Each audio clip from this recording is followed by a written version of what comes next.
दोस्तों, इसी India AI impact summit के पहले दिन कई सारे मुद्दे विवादित रहे। भारत की छवि अंतर्राष्ट्रीय स्तर पर प्रभावित हुई। यह समिट भारत को एआई में वैश्विक लीडर के तौर पर पेश करने के लिए था, लेकिन संगठनात्मक खामियों और एक बड़े फर्जीवाड़े से देश का नाम खराब हुआ। कहां थे लोग? बीजेपी के नेता।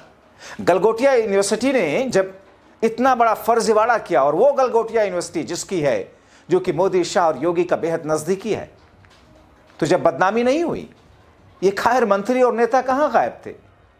गलगोटिया यूनिवर्सिटी ने अपने स्टॉल पर रोबोटिक डॉग को अपने सेंटर ऑफ एक्सीलेंस द्वारा विकसित इन हाउस इनोवेशन बताया था।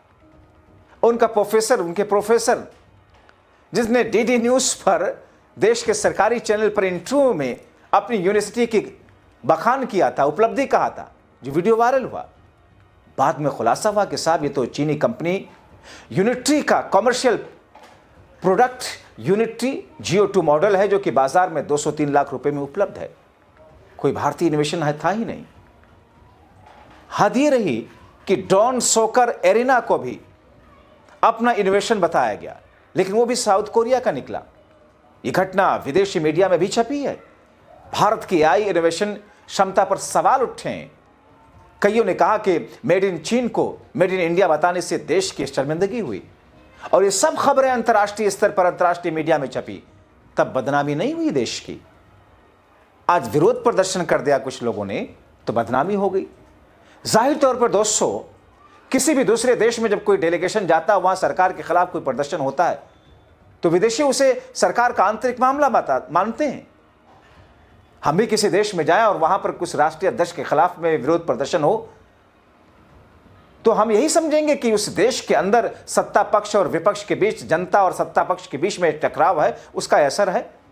लेकिन जिस मकसद के लिए गए, जिस प्रोग्राम के लिए गए, उस प्रोग्राम के स्तर को थोड़ी कमतर देख करके आएंगे। मगर दोस्तों, इस कार्यक्रम में बीजेपी के एक एक बड़े नेता मंत्री मानो बिल में छिपे हुए थे, कारपेट के नीचे दबे हुए थे, बाहर उछल उछल कर कह रहे हैं अंतर्राष्ट्रीय स्तर पर बेइज्जती करा दी। अब देखें बिल गेट्स का मुद्दा। बिल गेट्स के की नोट स्पीच होने वाली थी, नहीं हुई। कहा यह गया कि साहब, वो तो एप्स्टीन से जुड़े हुए फाइल की वजह से, उनका नाम जुड़े होने की वजह से यहां पर स्पीच देने के लिए नहीं आए। मगर एप्स्टीन से जुड़े हुए मामले में हरदीप पुरी मंत्री को हटाया नहीं जा रहा। यह बेइज्जती नहीं हुई। कुल मिलाकर के समिट में पहले से कई विवाद चल रहे थे, लेकिन ये शर्टलेस प्रोटेस्ट अब चर्चा में आया दोस्तों।